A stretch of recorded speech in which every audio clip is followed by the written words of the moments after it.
Hi, I'm Ellie, And I'm Sarah. and today we are answering your questions about anti-Semitism.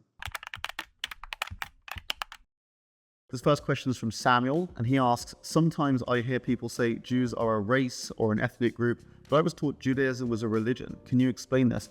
Thank you for your question, Samuel. The first thing to realize is that Judaism is an ethno religion. The ethnicity of being Jewish is tied in with the religious aspect. Jews aren't just a religion or just an ethnicity, just a race.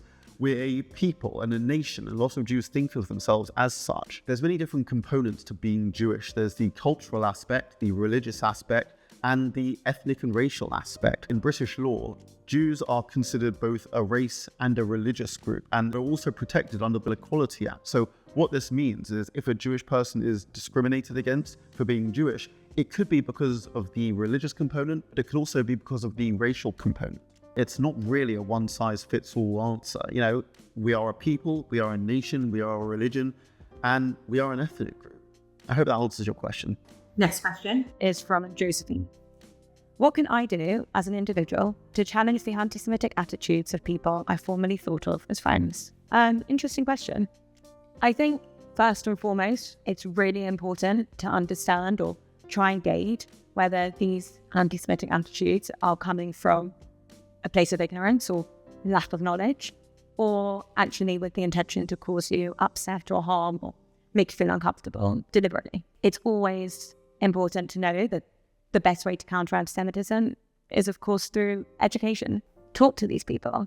Use facts and statistics and CAA resources to accurately identify where these prejudices are coming from. I also think it's important to sometimes have these conversations with our friends, which might at times feel uncomfortable or difficult, because actually that's really where progress lies. So I would definitely try and always educate whenever you can. I think though, if these attitudes are coming from a place where your friend is deliberately trying to make you feel uncomfortable or cause you harm, I think take yourself out of that situation. Always put your safety first, make sure you're comfortable in any environment. Speak to your friend, try to explain why that made you feel a certain way, and talk them through where those prejudices really come from. I think you'll find that that's actually path to real progress. So good luck with that. No, it's a really important question.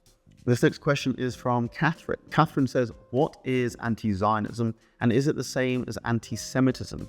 Great question. First of all, we need to define Zionism. Zionism is the belief that Jewish people have the right to self-determination in their ancestral homeland, which is modern-day Israel. And this is because Jewish people come from the land of Judea before they were displaced. The concept of self-determination is a right that's enshrined to all peoples of this earth, which is protected in the UN Charter, Article 1. So what is anti-Zionism? Well, anti-Zionism is the opposition to Zionism. If you're opposed to Jewish people having the right to self-determination based on the fact that they're Jewish, then yeah, that's anti-Semitism. And the reason it's anti-Semitic is because you're applying a double standard to Jews. And when you consider the fact that our polling has shown that 80% of British Jews identify as Zionists, only 6% do not, it really goes to show that Zionism is a core part of many Jewish people's identity. So if you are anti-Zionist, you should really ask yourself, on what basis? I think an important caveat to mention is criticism of Israel. It's not necessarily anti-Semitic. It's not anti-Zionist either. And I think that's really important to recognize. Criticism of Israel, just as criticism of any other country, is exactly what it says on the tin. It's criticism of that country. Anti-Zionism, however, is something very different. Holding Israel to another standard that no other democratic nation is held to, overly obsessing over Israel, direct comparisons between Israeli policy and that of the Nazis, that is when anti-Zionism really is just anti-Semitism as well. Why is racism against Jews called anti-Semitism when other forms of racism don't have their own name? And that's from Maxine. The term anti-Semitism originates from Germany in the late 19th century. Now, the term Semitism was originally used to refer to a collection of languages, Hebrew, Arabic, Aramaic. What happened then was the scholar Ernest Renan, he took this and he applied it to the group of people who used those languages. However, he used it in a way that would denigrate those people. He used it in a derogatory way. Another scholar, Moritz Steinschneider, he then came along and he saw what Renan was saying. And then he termed Renan's ideas as anti-Semitic prejudices, because what Renan was saying was that the Semitic people were inferior to the Aryan people. A couple years later, about 1879, journalist Wilhelm Marr comes along and he popularizes the term specifically to refer to his disdain of Jews, and he accused them of corrupting Germany. A little while after that, he coined the term anti-Semitism to refer to his disdain of Jews, and that became anti-Semitism, and it kind of just stuck around. I hope that answers your question. Paul says, as a non-Jew, I find it hard to grasp that Jews can also be anti-Semitic. I'm often scared to address this, as it feels like it's not my place to make such accusations. Can you help me with how to address anti-Semitism when it comes from other Jews? Good question, Paul. So I think the first thing to remember is that anti-Semitism is anti-Semitism no matter who's saying it.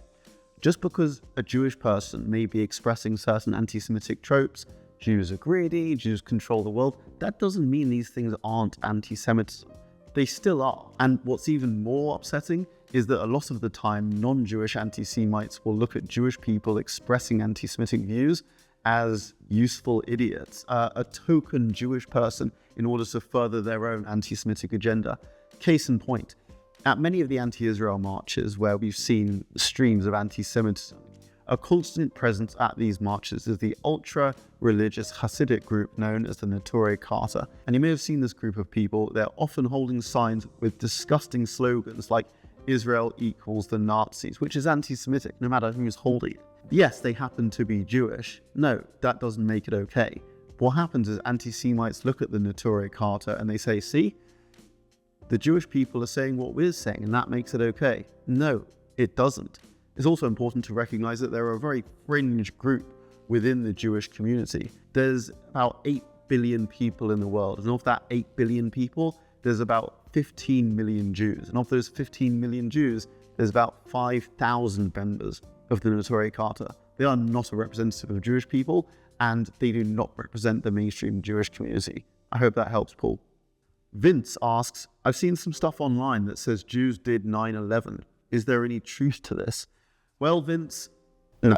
9/11 is a closed case. It's an open and shut story. There was an investigation. It was Osama bin Laden who led Al-Qaeda into these devastating terror attacks. However, that won't stop certain conspiracy theorists blaming the Jews, as they do with everything. It's also important to realize that an estimated 270 to 400 Jewish people died on 9/11. They were murdered in those terror attacks. So saying Jews did 9/11 isn't just some harmless conspiracy theory. It's a real danger to living Jews and also incredibly disrespectful to the victims who died in that attack. And also on that, conspiracy theories have followed Jews throughout time. And I think that's also really important to recognize that this hasn't come out of nowhere, but we've seen anti-Semitic conspiracy theories time and again. I mean, take the Blood Libel conspiracy, for example. This began really in medieval England when it was said that Jews were killing Christian children. This then spread to say Jews were not only killing Christian children, but harvesting their organs or using their blood for Jewish rituals. Conspiracy theories then traveled throughout time again, the start of the 20th century. And you had the protocols of the Elders of Zion, this so-called blueprint plan of Jewish individuals plotting together to seek world domination, then travel again to the Doctors' Plot, which was this supposed plan for Jewish doctors at the time to plot together to undermine the Soviet leader, Stalin, in an effort to say, here you go, Jews really are trying to run the world, or Jews can't be trusted.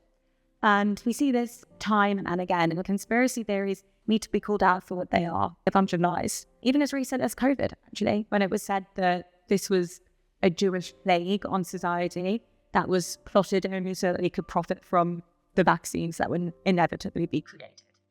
These are just recycled conspiracy theories spouting the same anti-Semitic ideas over and over again. They should be called out. Thanks for your question, Vince. Hope that helps. Thank you so much for all your great questions. If you like this video, be sure to like, share, and subscribe so you never miss a new video. Bye.